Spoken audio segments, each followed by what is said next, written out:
Bienvenue à tous pour ce premier rendez-vous organisé par la BFM de Limoges.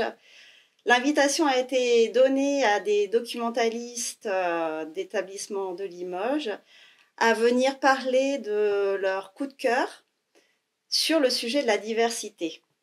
Alors la diversité, c'est un grand mot dans lequel on peut marquer des brassages culturels, des mosaïques humaines, des différences.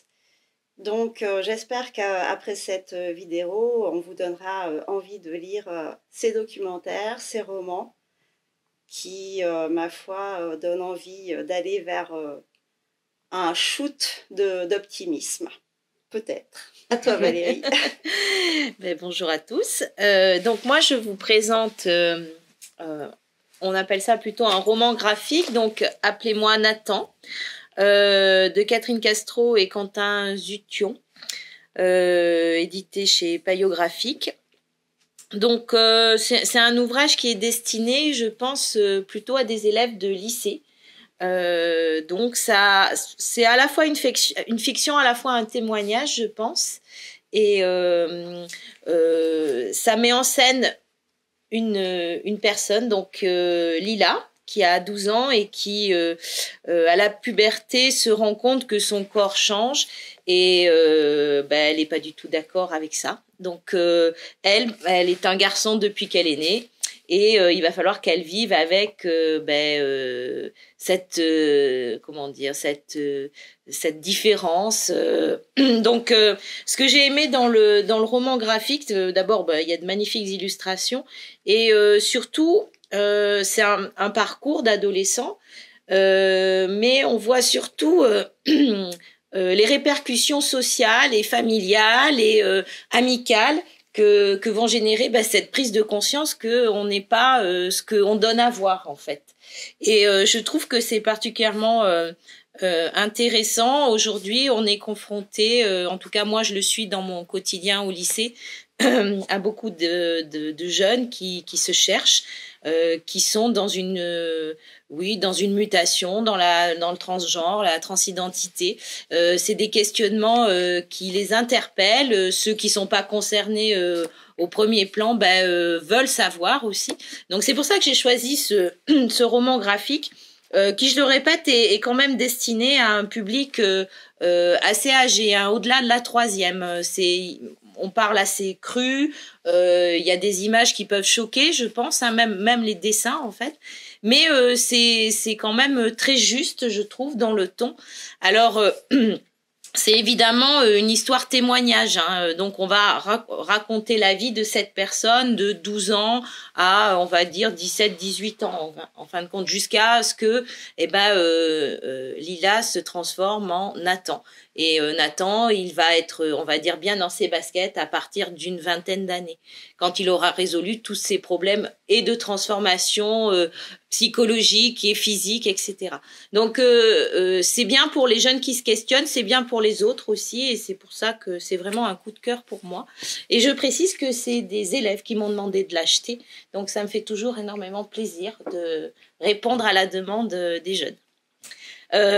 Pour compléter cette fiction, parce que c'est une fiction, j'ai apporté le livre Je suis qui, je suis quoi. Alors il s'agit plutôt d'un livre documentaire, et pour le coup celui-là, je pense qu'il est destiné à un public plus jeune. Alors on peut le lire évidemment au lycée ou quand on est adulte, mais on peut le lire au collège aussi sans problème, et c'est traité d'une façon assez sérieuse mais légère. En fait, on est quand même dans une comment dire, c'est pas quelque chose de triste, c'est pas quelque chose de on n'est pas dans la prévention, attention, on n'est pas que dans le pessimisme, et ça balaie un petit peu toutes les questions qu'on se pose sur la transidentité, et ça permet aussi à des jeunes concernés de découvrir des adresses, des conseils, ce que dit la loi par rapport à ce changement d'identité, ce que je trouve très important. Par exemple, on aborde les stéréotypes dans les médias, on fait un peu d'histoire, on présente aussi des personnages célèbres qui ont été transgenres avant l'heure, etc., etc. Donc ça peut aussi aider, je pense. C'est vraiment un guide, ça, plutôt que une lecture. On va peut-être pas le lire du début à la fin. Ça aborde notamment quelque chose qui est un thème on a beaucoup discuté entre nous, entre documentalistes, c'est la représentation justement des personnes différentes, on va dire, dans la fiction.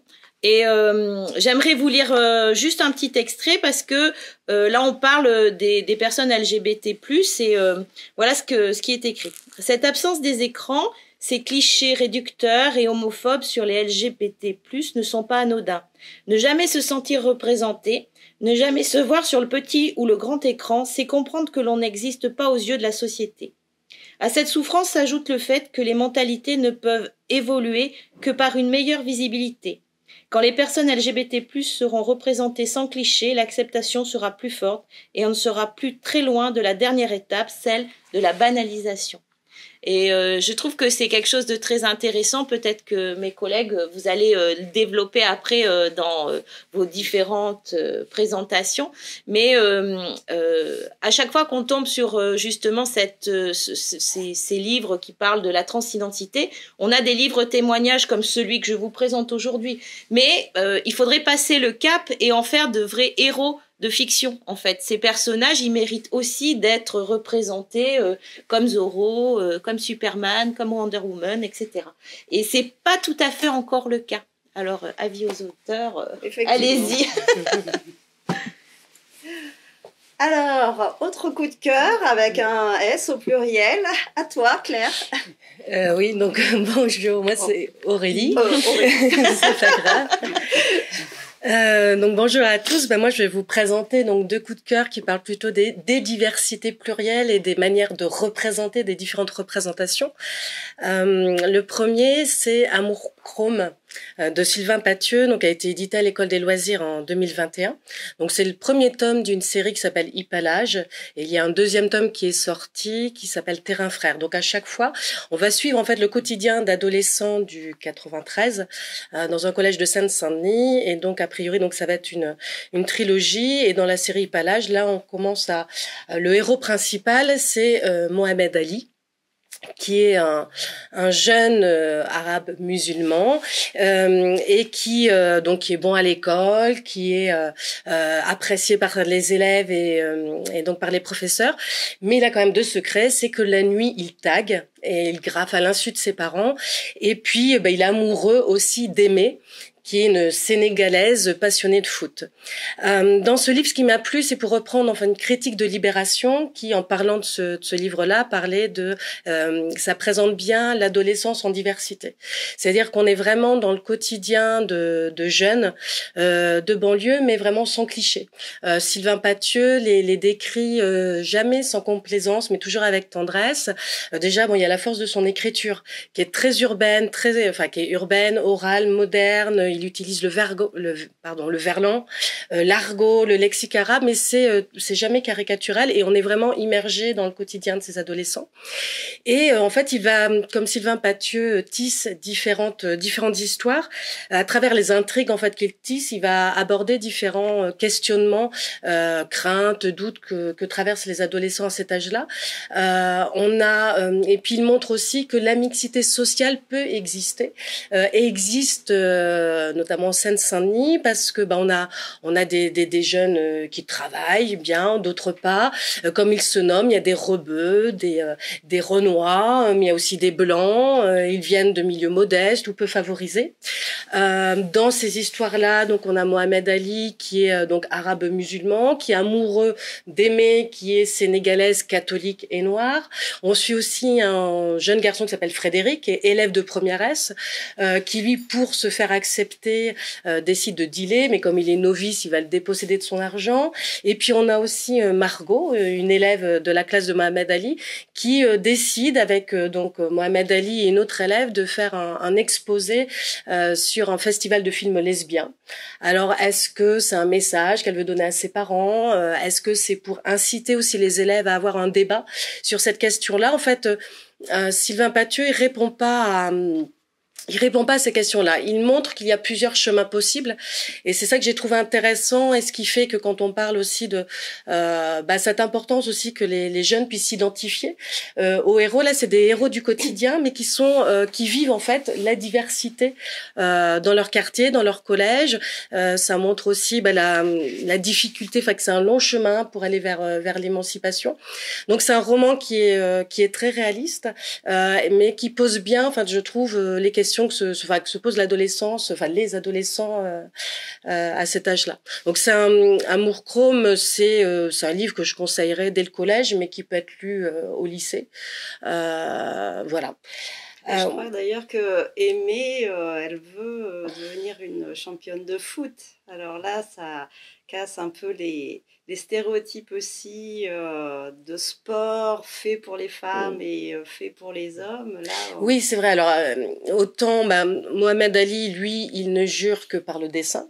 Il rêve de rentrer dans une école de dessin et donc, comme je disais, il graffe la nuit. Il va rencontrer d'ailleurs des graffeurs aguerris qui vont un peu le prendre le prendre sous leur aile pour l'aider à se développer. Et à côté de ça, en effet, Aimée, elle ne jure que par le foot. Elle est dans une équipe de foot locale et elle rêve en effet de devenir. Elle est passionnée. Alors c'est marrant parce que c'est elle qui va initier d'ailleurs Mohamed Ali au foot, puisque comme lui, il est amoureux d'elle, il ne sait pas qu'est-ce qu'il pourrait faire pour lui plaire. Et en fait, il va l'inviter à voir un match au Stade de France, alors qu'il n'a aucun intérêt pour le foot. Et c'est marrant parce que alors qu'elle, voilà, c'est sa manière aussi qu'elle va lui montrer cette passion-là, et elle tient vraiment. Il y a aussi une histoire qu'on sent vers la fin, mais après c'est dans le deuxième tome qui est développé que il est amoureux d'elle et elle se cherche au niveau de son identité. Donc elle est plutôt intéressée par les filles, mais c'est juste développé dans le premier tome. Il y a aussi ce qui est aussi intéressant, mais là c'est vraiment à la fin du livre, Sylvain Pathieu va évoquer les attentats de novembre 2015 au moment, puisque ça se passe au Stade de France, et c'est, je trouve, une manière assez intéressante de montrer la précarité, et puis qu'en fait les vies ne tiennent qu'à un fil, et ça va vraiment déstabiliser et montrer que l'équilibre reste précaire en fait dans la vie auprès de ces jeunes collégiens. Oui, il y a des petites et des grandes batailles. Voilà, c'est ça. Lutter contre les stéréotypes. Tout à fait. Ouais, exactement. Alors le deuxième coup de cœur qui s'adresse aussi au collège, donc j'ai choisi un roman graphique, une bande dessinée, c'est Les Quatre Sœurs March. Donc alors là c'est une adaptation du célèbre roman de Louisa May Alcott, les Quatre Sœurs du Docteur March. Et donc là ça a été transposé en roman graphique moderne. Donc ça a été édité en France en 2019 aux éditions de Jungle. Donc l'illustratrice est d'ailleurs une illustratrice noire américaine queer, s'appelle Breanne Digo, tandis que et c'est Ray Terciero au scénario. Donc là, dans ce roman, on voit donc 4 sœurs qui vivent dans une famille recomposée multiraciale. Donc leur mère, Madame March, est infirmière blanche, tandis que leur père est américain et militaire, et il est en mission au Moyen-Orient. Et elles vivent dans un quartier de Brooklyn. Elles sont dans des situations financières précaires. Et on va suivre donc l'évolution de ces quatre sœurs, qui donc c'est fait avec beaucoup. Ce qui est intéressant, c'est que là, pareil, j'ai trouvé que les représentations de ces 4 sœurs n'étaient pas faites, s'éloignent quand même des clichés, parce qu'on voit aussi l'évolution de ces sœurs-là pendant quelques mois. En fait, on les suit sur à peu près une année. Il y a un bon rythme aussi dans le récit qui fait qu'on ne s'ennuie absolument pas. Puis le dessin est très coloré et dynamique. Donc c'est pour ça aussi que je trouve que c'est très très plaisant à lire. Et à travers ces quatre sœurs-là, on a vraiment, comme pour le livre en fait d'Amour Chrome, cette idée je trouve intéressante, de l'adolescence en diversité. La sœur aînée, donc qui est la fille biologique du docteur March, elle au début est très très intéressée par la mode. Elle a assez honte d'ailleurs de son milieu, de venir d'un quartier de Brooklyn, de son milieu peu favorisé. Et petit à petit, elle va évoluer et en faire même une fierté, jusqu'à vouloir ensuite plutôt faire des études de droit pour défendre les plus démunis. On a une autre sœur, donc c'est la sœur biologique de Madame March, qui elle est passionnée de littérature, mais même si elle est blanche, elle s'intéresse énormément aux questions des communautés noires. Elle va pas hésiter à manifester pour défendre le droit des femmes et des minorités. Et puis les deux autres sœurs, Bess et Amy, on en a une qui en fait va en fait être touchée par la maladie, puisqu'elle va avoir une leucémie. Donc on a aussi ces questions-là de comment on fait face à la maladie. Elle va se battre. C'est une fille qui est passionnée de guitare, qui est très très timide. Et après avoir vaincu son cancer, elle va avoir le courage de monter sur scène. Et puis il y a la petite dernière, Amy, qui elle va souffrir en fait du racisme à l'école, mais qui va être défendue par son enseignante et qui va l'amener à se défendre et avoir conscience que elle doit aussi travailler, parce elle a beaucoup de colère, donc elle va l'aider à canaliser sa colère pour aller vers sa passion qui est le dessin et une envie de devenir dessinatrice. Donc en fait on a comme ça une vraie diversité. Je trouve aussi dans cette bande dessinée on a une diversité corporelle qui est très positive et intéressante des corps dessinés. Il y a aussi un personnage queer. Alors encore une fois, faut savoir que comme l'illustratrice est queer, et je trouve qu'en littérature jeunesse, parce que ça s'adresse aux 12-14 ans, d'avoir ce personnage-là et qui en fait assume complètement. Donc Jo, la deuxième sœur, va découvrir que elle est lesbienne et va vivre avec ça et l'accepter. Donc ça, je trouvais que c'était intéressant aussi de le mettre à travers la bande dessinée, d'une bande dessinée qui s'adresse encore une fois, je dirais, aux jeunes collégiens. Et donc, on y trouve de la sororité, mais aussi de la diversité. Il y a les questions des féminismes et des minorités. Donc, quand on parle aussi d'intersectionnalité, et c'est intéressant que quand on parle de diversité, il n'y ait pas qu'une seule diversité qui est mise en avant. Donc là, on parle des minorités noires, mais aussi du problème lié aux droits des femmes. On y parle des questions de LGBT. Donc je trouve toutes ces questions-là, et puis c'est même au niveau de l'écriture, c'est fait avec nuance. C'est vraiment voir le parcours de ces filles-là. Il y a aussi un autre modèle familial, ces familles recomposées, multiraciales. Et donc je trouve que c'est un bel exemple pour les jeunes, de montrer les différentes représentations qu'on peut mettre en avant. Très bien. Voilà. Merci beaucoup. À toi maintenant. Alors du coup, moi j'ai choisi de parler de Féline, qui était d'ailleurs au prix Passerelle l'année dernière, donc le prix organisé dans l'académie. Donc Féline, c'est une dystopie, donc c'était intéressant aussi de parler de la diversité, du traitement de la diversité dans la dystopie.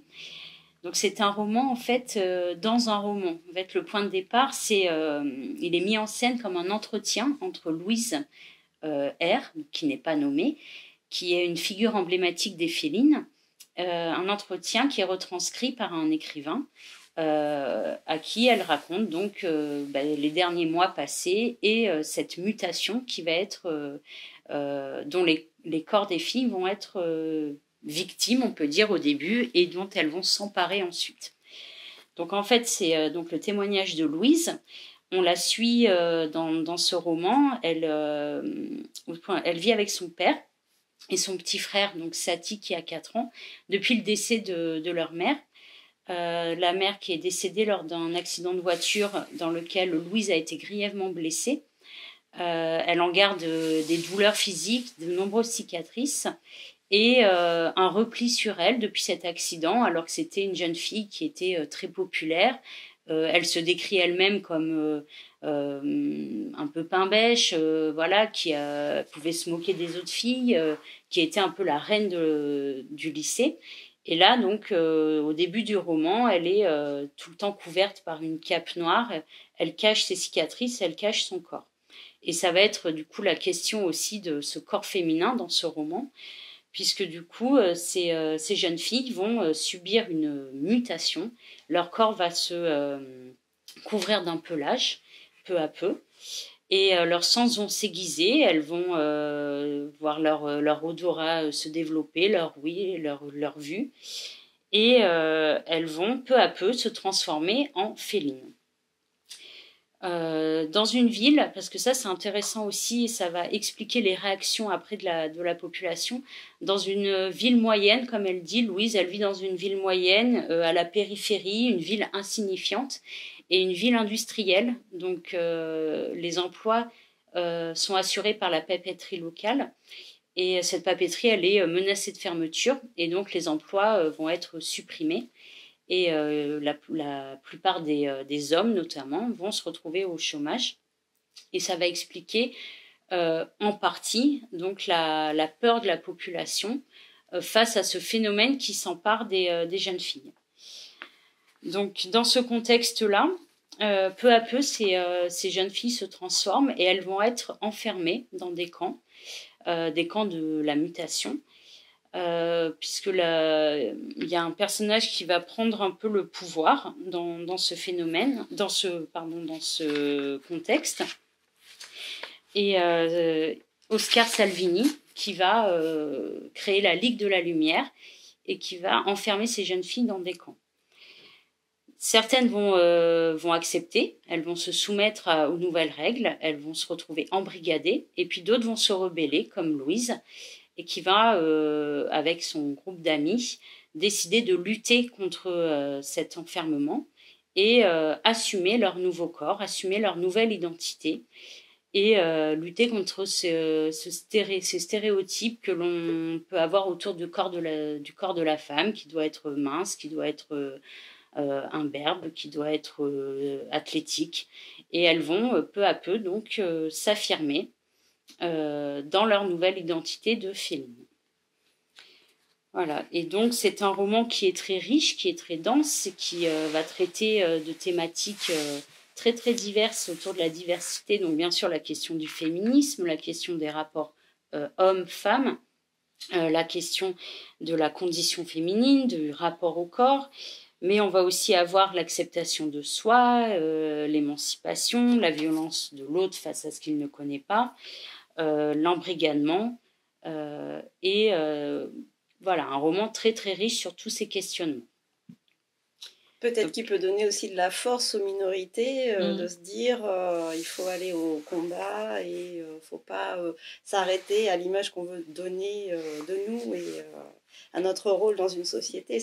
Exactement, c'est ça, c'est dépasser voilà, ces rôles qu'on peut attribuer, ben là, surtout dans le microcosme du lycée, donc les jeunes filles populaires qui sont toujours très bien maquillées, très bien habillées, donner voilà, cette image de la femme qui est une image très stéréotypée mais qui est encore malheureusement on le voit dans nos établissements hein, qui est encore dominante, et donc s'assumer avec des corps différents et puis avec une puissance autre face à cet enfermement de la femme. Moi, je trouve que ça, Féline, il va au-delà du féminisme, en fait. C'est le Moi, j'ai beaucoup aimé ce livre parce qu'il montre aussi le mécanisme de la société face à ce que tu disais, Claire, quelque chose qu'on ne connaît pas. Et ça résonne assez fortement hein, quand on le lit, quand on voit les camps, etc. Et on éjecte la différence bien loin de nous, on les enferme, on ne veut pas les voir, on ne cherche même pas à savoir ce qui se passe, on n'a pas tellement intérêt à comprendre. On fait juste en sorte que ça nous arrive pas et on le met bien loin, et je trouve que c'est assez bien fait dans ce roman, et que justement cette dystopie elle est tellement réelle en réalité quand ça vraiment ça renvoie à des choses très historiques et en même temps très proches. Je trouve que c'est vraiment un bouquin qui est à lire quoi. Oui, c'est très contemporain. Oui, c'est voilà. Oui, les réseaux sociaux pour exactement. voir que les femmes à l'heure actuelle, dans leur corps, dans leur manière d'être, n'est pas plurielle. Oui, tout à fait. On a souvent comme nous finalement, on est grande, on est belle. Oui, mais comme tu dis, Valérie, c'est ça, c'est l'ignorance Voilà, la mère de tous les et, mots, MAUX. Et dans le prologue, d'ailleurs, il est cette phrase, on pourrait l'inscrire. Réfléchir, c'est commencer à désobéir. Lire, c'est se préparer à livrer bataille. Voilà. Et c'est exactement ça.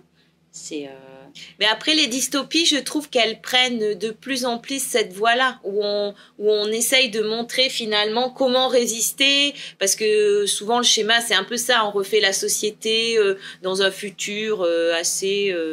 bon, on ne sait pas trop quand est-ce que ça va se passer, mais c'est une société qui est très finalement totalitaire, contre laquelle on va se battre. Et évidemment, on met ça, on a vu Hunger Games, etc., toutes les grandes dystopies qui sont sorties il y a quelque temps. Celle-là, elle va plus finement au fond des choses. Je trouve que c'est assez bien fait, quoi, en fait. J'imagine un film où les filles se transforment en félines, ça serait assez visuellement assez savoureux, je pense. Mais en fait, la dystopie dans l'époque contemporaine, c'est un peu ce qui se passait aussi avec le conte.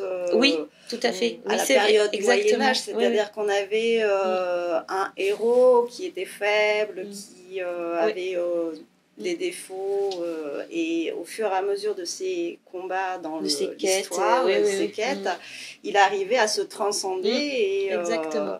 Et finalement, c'est le bien qui gagne à la fin. Oui, c'est structuré un peu de la même façon, oui, tu as raison. Ouais. Et alors, du coup, mon deuxième coup de cœur, c'est Ton absence. Alors, du coup, on n'est plus du tout dans la dystopie. Donc là, c'est un ouvrage qui est écrit par Guillaume Neil, qui est paru en avril 2022 aux éditions du Rouergue.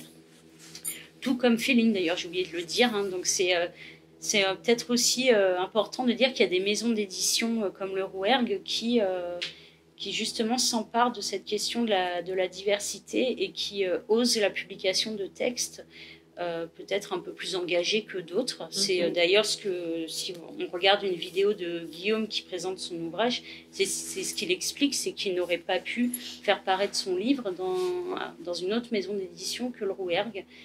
Qui s'engage donc là sur la question d'une histoire d'amour entre deux garçons. Donc on suit Léopold, donc c'est lui qui raconte son émoi amoureux.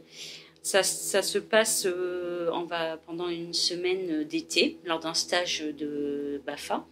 Donc ils sont un groupe de jeunes adultes qui passent un stage de perfectionnement pour encadrer être moniteur et encadrer des jeunes. Et donc Mathieu, Léopold, il est entouré d'un groupe d'amis qu'il a connus lors d'un stage précédent. Donc ils sont déjà très soudés, filles, garçons. Ils aiment bien rire ensemble, ils peuvent avoir des blagues graveleuses aussi. Et ils vont, le point de départ c'est dans le bus, et là en fait Léopold il va juste voir la nuque de Mathieu, et cette nuque, ce port va lui provoquer un émoi amoureux. Donc c'est l'éveil du sentiment amoureux face à ce garçon qui va le surprendre, puisqu'il avait eu des histoires avec des filles, et il n'imaginait pas ressentir un tel amour pour un garçon. Et on va suivre donc l'éveil de ce sentiment tout au long du roman, qui est accompagné par l'écriture de Guillaume Neil, qui emprunte d'un lyrisme très important, l'usage du vers libre, l'usage de la poésie. Il s'est amusé, il le dit lui-même, à utiliser la poésie pour écrire son roman. Et donc c'est sur un temps très court, une semaine, 8 jours, où on va les suivre tous les deux. Au début, c'est juste en filigrane, et puis petit à petit, ils vont assumer cette attirance et cette histoire d'amour, avec après en filigrane derrière les réactions des autres qui ne sont pas forcément les plus bienveillantes. Mais là, on est sur la fin du roman, donc je ne vais pas tout dévoiler, mais c'est un gros coup de cœur, cette histoire, puisque là, pour le coup, c'est une histoire d'amour comme une autre. C'est pas finalement le sujet en lui-même, l'homosexualité, c'est l'histoire d'amour. Voilà.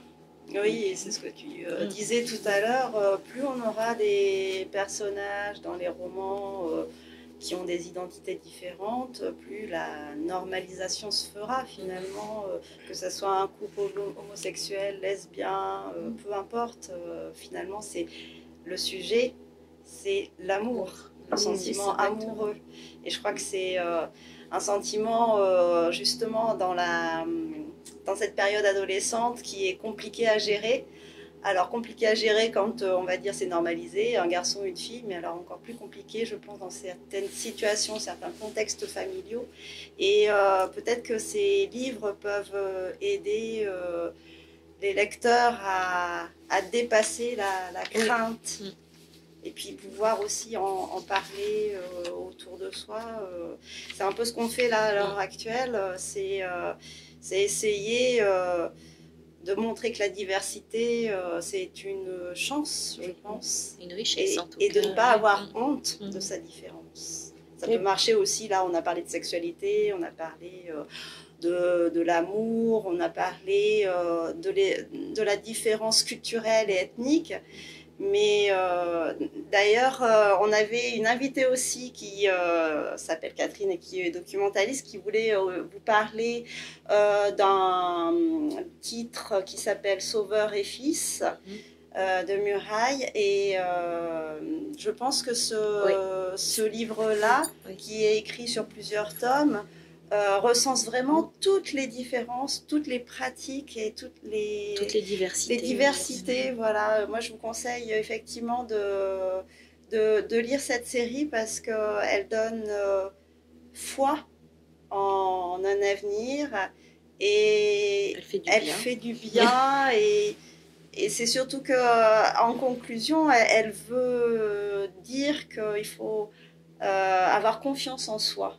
Et je crois que c'est ça aussi le but de tous ces livres, c'est d'apporter au lecteur, alors que ce soit par le biais de la BD, du roman, du documentaire, d'avoir foi en soi. Et c'est le plus important.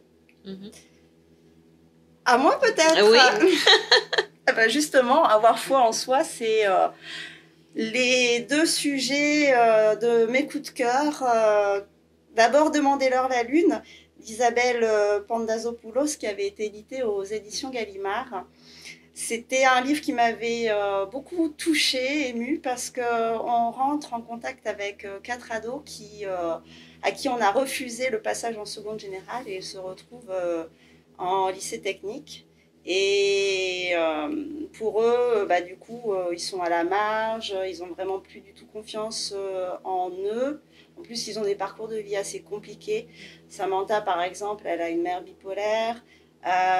Farouk, qui vient d'Afghanistan, donc il apprend le français, il veut s'intégrer. Bastien, lui, il a un père qui conçoit qu'un homme c'est fait de muscles avec une grande voix et puis ça a peur de rien. Et en fait, on voit aussi l'histoire à travers les yeux de Lilou. Lilou, elle, on apprend pourquoi sa famille s'est recroquevillée sur elle-même, parce qu'en fait, le fils de la famille est parti.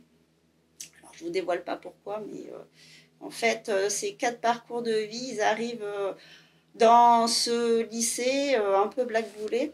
Et il y en a une qui va leur faire confiance, c'est leur prof de français, Agathe Fortin.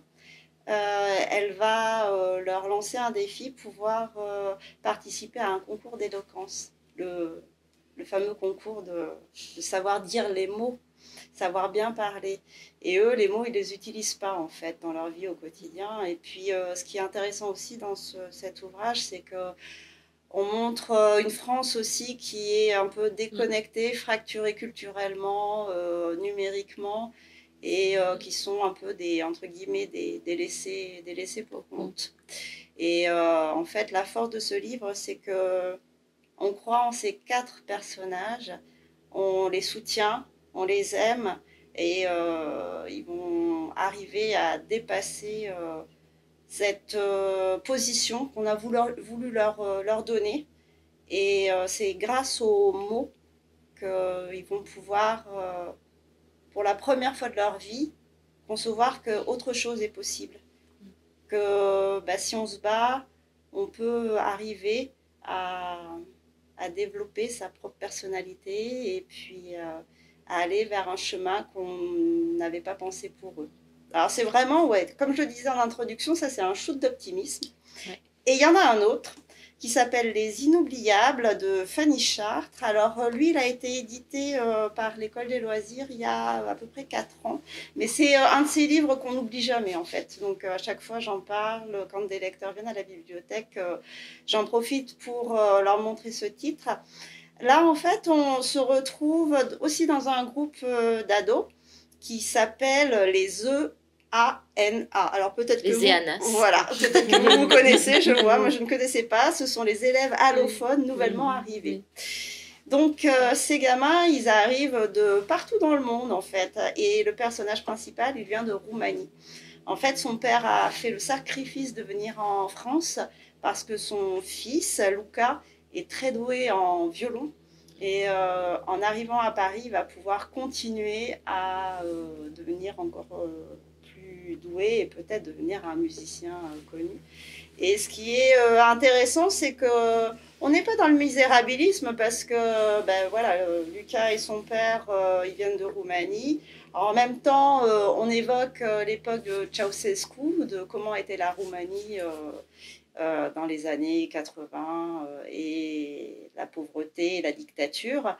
Et à côté de ça, on a d'autres enfants qui viennent de Turquie, d'Angleterre, qui ont une vie tout à fait normale et qui sont arrivés à Paris pour d'autres raisons.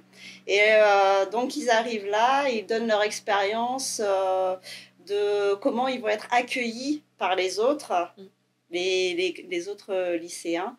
Et c'est ça qui est intéressant, c'est qu'on se met et dans la position de celui qui arrive et dans la position de celui qui accueille. Et pour terminer, en fait, voilà, je trouve que c'est intéressant de pouvoir développer de l'empathie, surtout dans notre société actuelle, et de se mettre à la place de l'autre. Donc moi, vraiment, je vous conseille ces 2 ouvrages qui sont une bouffée d'oxygène dans ce monde où, effectivement, on regarde l'autre parfois avec des yeux très méfiants. Vous l'aviez lu, celui-là? Demander l'heure, la lune. Moi, je trouve que il est vraiment, vraiment intéressant parce que justement, au contraire de ce qu'on a présenté toutes, c'est un roman qui se passe dans un milieu plus rural. Oui. Et ça, c'est très intéressant parce que on a très rarement l'occasion de cette situation, de ce contexte. Alors, c'est pas rural, on parle de zone blanche, etc. On est dans une petite ville et puis les enfants, ils habitent, enfin les adolescents, ils habitent dans une zone qui n'est pas desservie par Internet, hein, comme Lilou, par exemple. Mais je trouve que c'est chouette parce que la diversité, elle est pas que dans les quartiers du 93, elle est partout. Et elle est aussi là. Oui. En fait, ces quatre jeunes, ils sont très différents les uns des autres. Ils ont des problématiques différentes. Et cette diversité, elle est aussi présente autour de nous pour ces raisons-là. Et je trouve que c'est pas souvent qu'on met une histoire dans notre contexte un petit peu du Limousin, quoi, en fait. Tout à fait, oui. Et donc, ça nous parle un petit peu, cette situation. Donc, moi, j'ai beaucoup aimé, oui. Oui, c'est des taiseux, comme oui, on voilà, exactement. C'est exactement leur problème. Et en fait, on voit bien que, moi, je le rencontre en lycée professionnel. On a ces élèves-là qui sont au début, ce sont des élèves décrocheurs parce que la langue est une barrière infranchissable. On ne peut pas parler, on a du mal à, les mots nous viennent pas. Et c'est exactement la problématique du roman. Et tout le monde évidemment l'aborde avec ses différences et s'en sort effectivement différemment. Oui. Mais c'est un roman vraiment très intéressant. Mais l'auteur est très intéressante en fait. Aussi. Et en fait, on avait aussi dans l'idée de vous présenter ces coups de cœur qui nous ont beaucoup touchés. Mais pour aller plus loin, on va également vous montrer d'autres titres qui seraient intéressants à développer dans le cadre de la diversité, mais tout simplement pour découvrir des nouveaux personnages. Alors du coup, je crois que vous avez tous apporté des livres qui vous avaient plu. Alors, donc là, Claire, elle a une grosse pile Donc là, en fait, c'est des ressources un peu différentes. Donc là, c'est un guide de littérature ado écrit par Tom et Nathan Lévesque, En quête d'un grand peut-être. Et donc là, c'est un panorama sur la littérature jeunesse et adolescente. Et il y a un chapitre qui est consacré à cette question de la diversité. Et avec notamment toutes les pratiques éditoriales actuelles autour des sensitivity readers. Ouh là là, c'est dur à dire. Ouais, Own Voices. Et donc, c'est Aurélie présentera un titre d'Akata tout à l'heure. Eux, ils font un gros travail autour de ça. Donc, il y a une interview de Delphine Nguyen dans ce guide. Donc voilà, c'était intéressant aussi de parler de cette question-là. Une autre ressource qui est la revue Lecture Jeune. Là, c'est un numéro qui traite de la question de genre. Ils ont aussi fait des numéros sur la question de la diversité. Et à chaque fois, donc, il y a des points de vue différents de sociologues, de linguistes, là notamment autour de l'écriture inclusive, qui a eu des grands débats autour de cette écriture inclusive. Donc c'est intéressant de voir les positionnements de linguistes, puisqu'il y a des pour et des contre. Voilà, donc c'est ce titre-là. Il y a Rouge Tagada, donc de Charlotte Bousquet, qui est un roman graphique. Donc là, sur la question de l'homosexualité, alors ça se passe au collège. Donc, tu parlais, Aurélie, donc de ressources pour les collégiens, pour les jeunes collégiens avec les 4 sœurs de March. Donc là, c'est intéressant aussi pour les collégiens. Et je crois qu'il y a eu d'autres titres dans cette collection aussi. Il me semble que j'en avais lu un assez poignant sur le harcèlement. Oui, il y a beaucoup de thématiques mots cutter. Ça doit être l'amour, rumeur, cutter. Il y avait sur toutes les questions actuelles autour qui peuvent concerner les adolescents. Toujours au collège, il y a toutes les couleurs de mon drapeau. Donc là, pour les plus jeunes, de Mabrouk Rachedi, donc à l'école des loisirs. Donc là, on est sur un texte court. On va suivre Selim, qui est en 5e. C'est le meilleur élève de la classe. Tout se passe très bien. Il adore l'école, le collège. Jusqu'au jour où, en cours d'histoire, donc la professeure va parler du Maghreb et en particulier de l'Algérie, donc le pays d'origine de Selim. Mais à ses yeux, elle va le faire un peu vite et mal. Et donc, à partir de là, il va mal le vivre. Et puis, il va surtout, parce qu'il a une méconnaissance lui-même vraiment de son pays, de ses origines. Et donc, il va partir à la conquête de ses origines pour connaître un peu plus l'histoire de son pays et pouvoir lui en parler mieux que, selon lui, la professeure a pu le faire. C'est intéressant ça, parce que justement, ça montre aussi que si on veut être sûr d'un sujet, il faut aller à la source de l'information, se renseigner pour pas se faire tromper par des fake news, par exemple. Exactement. Donc c'est un roman court, mais qui vraiment va à l'essentiel et explique bien, ces questionnements identitaires que peuvent avoir les jeunes, nos jeunes. Et puis il y en avait 2 de Laura Nsafou, donc un album comme 1 million de papillons noirs et Nos jours brûlés, qui est tout récent, donc 2022, et donc qui peuvent intéresser les plus jeunes et puis là nos adolescents fin collège, lycée. Voilà. Très bien. Moi, je rebondis sur ce que vous disiez tout à l'heure par rapport à Demander l'heure la lune, parce que je repensais justement quand l'année dernière, on a, dans le cadre du prix Passerelle, donc on avait étudié notamment Féline, et puis cette question aussi de la tolérance et du droit à la différence. Et il y avait un jeune qui avait dit quand tu ne vois aucun personnage ne te ressemble, tu commences à te demander si le problème ne vient pas de toi.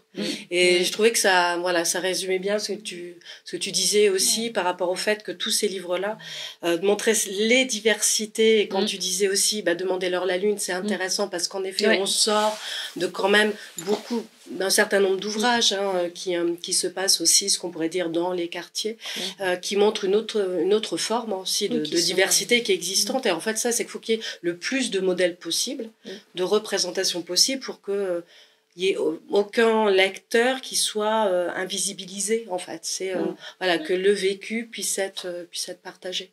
Et c'était pour rebondir en fait sur les livres qu'a présenté Valérie très rapidement sur la question du transgenre et la transidentité, parce que tu as raison, c'est une question qui quand même touche de plus en plus des élèves, et en fait ils témoignent maintenant de ces questionnements sur l'identité, pas simplement sur le fait de personnes transgenres. Et je trouve dans les ouvrages, il y a de plus en plus d'ouvrages, alors il y a beaucoup de traductions aussi, je trouve anglo-saxonnes, parce que c'est une thématique développée aussi depuis un peu plus longtemps aussi, au Canada et dans les pays anglo-saxons, ou justement dans les mangas, mais qui commencent, donc maintenant il y a des ouvrages justement qui sont français, ou qui ne sont pas des traductions, mais où la question à chaque fois est plus large, de trouver sa place dans la société, en fait. Sortir des diktats de la société et trouver sa place, sortir des normes. Alors, il y a, puisque tu parlais d'Akata, Akata vient de sortir un titre cette année qui s'appelle Boys Run the Riot, de Keito Gaku, qui est un mangaka qui est trans, et donc qui aborde cette question de la transidentité, mais pas que. En fait, le personnage principal, c'est Ryo, qui est né biologiquement fille, mais qui ne se sent pas fille, qui refuse de porter l'uniforme féminin, comme c'est le cas, l'obligation de porter l'uniforme au Japon. Et donc, qui se met un peu en retrait d'ailleurs des élèves, parce qu'il est tout le temps avec il met jogging, tenue de garçon, et il va rencontrer un jeune homme qui a un look de voyou, qui a été décrocheur, qui après un an où il n'était plus au lycée revient au lycée. Au départ, ils vont pas du tout s'entendre avant de voir qu'ils sont tous les deux passionnés pour la mode. Et en fait, cette rencontre va faire que ça va changer le destin de Ryo, puisque Jin, donc là cet élève plus âgé que lui, va lui proposer de créer une marque de vêtements. Donc ce qui est intéressant, puis même aussi pour les élèves, c'est de voir aussi comment tout se passe, comment ils vont faire pour pouvoir créer cette marque, et avec un seul mot d'ordre, une revendication, c'est justement revendiquer le droit d'être comme on souhaite l'être, d'avoir une marque de vêtements qui serait justement où le genre ne serait pas important et que c'est vraiment exprimer sa propre identité. Et puis gravite autour de ces deux jeunes protagonistes des personnages aussi qui sont qui cherchent à sortir de la norme. Donc il n'y a pas que la question de la transidentité, et c'est ça qui est intéressant. Et quand on parlait de modèles aussi, qu'il faut des modèles pour s'identifier, je trouvais que Félix Ever After, qui est une traduction d'un américain, donc l'auteur c'est Kassan Callender, qui aborde aussi la question des personnes transgenres, qui est lui-même transgenre. Donc là, c'est ce qu'on appelle un auteur own voice, qui parle de son propre vécu. Et on le voit que c'est vraiment très très personnel. Donc ça a été édité, la traduction française est sortie en 2021 aux éditions Slalom. Et ce qui est intéressant, donc là on suit un lycéen de 17 ans, un trans qui est noir, qui habite un quartier de Brooklyn, et qui a déjà réalisé sa transition physique et sociale. Donc ça dure juste sur un été. Donc il est en école d'art, il souhaite avoir une bourse pour pouvoir rejoindre une grande école, mais il a absolument pas confiance en lui. Pas confiance en lui parce que il est noir de Brooklyn, pas confiance en lui parce que c'est une personne trans, et parce qu'il se questionne beaucoup sur son identité. Et ce qui est intéressant dans ce livre-là, c'est qu'on suit vraiment les doutes de Félix, qui ne se sent pas fille, mais qui ne se sont pas pour autant totalement garçons. Et je trouve que c'est intéressant du coup, ça questionne aussi, comme à l'adolescence, tous ces doutes-là qu'on a. Et c'est pas manichéen, et que même si, alors là, c'est pareil, l'écriture de Kacen Callender est très fluide et fait qu'on peut s'identifier à ce jeune, même si on reconnaît pas même si on n'a pas ces difficultés, parce que, alors il y a les questions qui sont abordées, sur la question de la transphobie, parce qu'il va subir en fait, il va y avoir quelqu'un qui va faire une exposition de ses photos Instagram avant sa transition et qui va le mettre dans le hall du lycée. Donc il y a cette question de la transphobie, il y a aussi toute la question avec l'entourage et la famille, la difficulté pour la famille de savoir quel pronom utiliser après la transition. Il y a tout un questionnement aussi sur le dead name, ce qu'ils appellent le dead name, le nom mort qui est le nom biologique, et qu'on ne connaîtra pas d'ailleurs, on ne saura pas. Et donc cette question-là aussi, comment l'entourage fait avec, et même comment l'élève, le jeune, peut aussi continuer sa vie alors qu'il a un dead name qu'il doit assumer. Oui, c'est très abordé. Et ça, c'est vraiment Appelez-moi Nathan. La réaction des parents, et bon, nous, peut-être en tant que parents, on y est sensible, et la mère, c'est un déchirement. Quand elle a donné naissance à une petite fille qui lui dit « Je ne suis pas une fille, je suis un garçon, appelle-moi Nathan ». Et Lila n'existe pas, c'est quelque chose que tu as inventé. Et ça, je pense que c'est très violent aussi pour les parents, si on se pose de ce côté-là, quoi, en fait. Et les amis ont plus de facilité à échanger, parce que peut-être ils ont évolué avec le jeune, etc.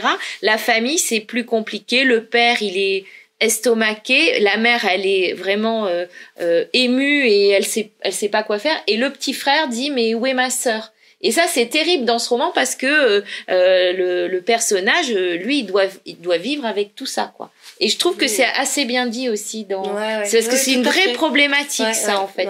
Quand on se décentre et qu'on voit de l'autre côté du personnage qui est en recherche, en quête, quoi, en fait.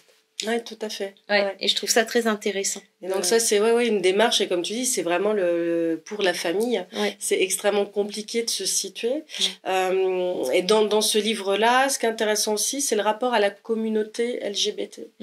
C'est que Félix, en fait, montre aussi que faire partie d'une communauté, ça peut être un soutien, mais aussi un frein.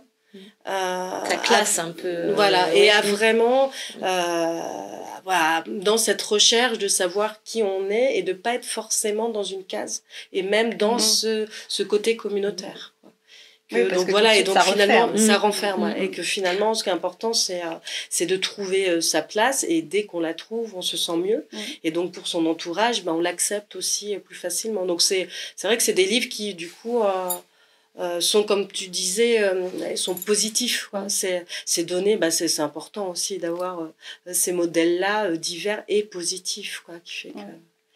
Mais pour revenir sur le manga, je me souviens d'avoir lu un roman, enfin c'est pas un roman, ce sont des nouvelles d'Antoine Dolle, et ça s'appelle Ueno Park, et justement c'est dans ce Japon contemporain, on découvre plusieurs personnages qui sont différents. Alors il y en a un qui est homosexuel, un autre qui s'habille de manière excentrique.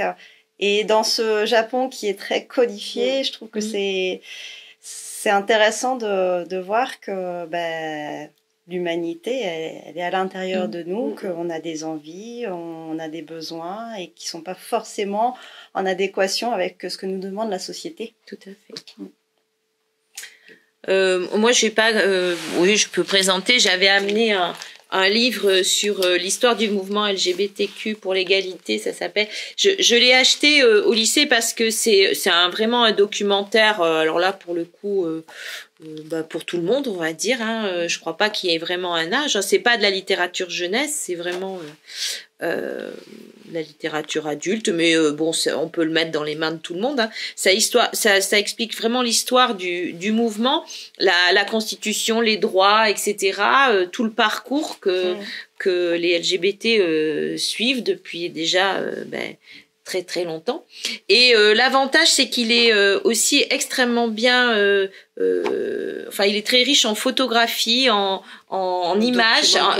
Voilà, les documents iconographiques sont très présents et très beaux. Et c'est ce qui m'a fait l'acheter parce que bon, c'est pas forcément encore un livre qu'on lit du début à la fin, mais c'est un livre un peu repère et je trouve que ça peut aider. Alors bien sûr que ce que tu disais, c'est vrai, Aurélie. Là, on s'enferme un peu dans ce mouvement, mais au départ, je trouve que c'est un soutien aussi en disant il y a des gens comme moi et il y a des gens qui ont vécu ça et même si ils les ont vécu il y a 50, 100 ans, bah c'était bien plus difficile encore et voilà par où ils sont passés et je trouve que ça peut être aussi un soutien assez important. Voilà. Et puis de replacer dans le contexte historique, exactement. de voir sur les débats. Puis même à l'heure actuelle, oui, voilà, c'est ça exactement. Ça, c'est vrai, où on en est à l'heure actuelle en Europe, aux États-Unis, etc. Ça permet d'ailleurs à tout le monde de faire un peu le point. Et je trouve que voilà, c'était très bien fait. Un petit plus, quoi. C'est comme ça qu'on ouvre les horizons aussi. Tout à fait. Et moi, pour terminer, en fait, je voulais vous montrer et vous donner envie de lire L'Anguille de Valentine Gobi. Alors là, en fait, c'est l'histoire de Alice, qui est un garçon gros. Voilà, on le traite de gros, on veut pas qu'il soit dans les équipes de sport. Par contre, il a un talent caché qu'il n'ose pas dire, c'est qu'il sait très bien coudre. Et dans le collège où il est, va arriver Camille. Camille est une jeune fille handicapée. Elle n'a pas de bras, d'où le titre du livre L'Anguille. Et en fait, dans ce livre-là, il n'y a pas de harcèlement, il n'y a pas de moquerie. C'est juste simplement expliquer un accueil, des difficultés à vivre, des petites moqueries qui sont faites et comment on peut dépasser tout ça grâce à nos talents personnels. Donc là, moi, je trouve que c'est un chouette livre qui avait été édité par Thierry Magnier. Et du coup, on peut le laisser dans les mains de collégiens de la 5e, hein, je pense. Après, alors, pour tout dire, nous, on l'a sélectionné pour le prix Passerelle cette année. Ouais. CM2 6e. CM2 6e, voilà. Bon, alors, voilà. Peut-être que ça va lui porter bonheur. Et je termine par contre un roman graphique qui est pas très joyeux, qui parle du harcèlement. Et pourquoi je le présente aujourd'hui, c'est que justement la différence qui arrive jusqu'à la détestation et qui termine par la haine. Eh ben, on arrive à des sujets comme ce qui est traité dans Thornhill de Pam Smith. En fait, c'est un livre qui montre deux filles à deux époques différentes. Donc, il y a d'abord Marie qui est habitée dans un orphelinat maintenant qui est abandonné.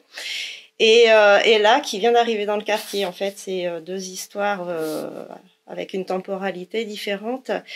Et Marie, dans son journal, qu'on lit au fur et à mesure, explique comment elle subit le harcèlement. Elle s'enferme dans sa chambre. Elle fabrique des petites marionnettes qui la représentent, qui représentent les autres filles qui tapent à sa porte, qui se moquent, qui lui volent des affaires, des habits. Et dans cet orphelinat, en fait, on se dit, il y a peut-être des adultes quand même qui vont l'aider, la soutenir, la protéger. En fait, non, les adultes ne sont pas là. L'orphelinat ferme, mais il se passe un fait divers horrible. Et là va, elle, des années après, découvrir, puisqu'elle va habiter à côté de cet orphelinat en ruine, découvrir des restes, des poupées. Et en fait, il y a un échange entre ces deux filles. Et enfin, je vous laisse le découvrir parce que c'est magique. C'est, du point de vue illustration, c'est touchant, c'est émouvant. Et là, ça a été aussi édité par les éditions du Rouer, qui sont vraiment aussi des éditions de combat et soutenues par le CNL, le Centre national du livre. Donc J'espère qu'on vous aura donné envie de lire tous ces livres sur la diversité. J'espère aussi que cet échange vous aura plu. On essaiera d'en réaliser un autre plus tard, ailleurs, dans d'autres circonstances, avec d'autres sujets. Peut-être les mêmes documentalistes, ou peut-être des nouvelles. Oui, à bientôt. Merci encore. Au revoir. Merci. Au revoir. Au revoir.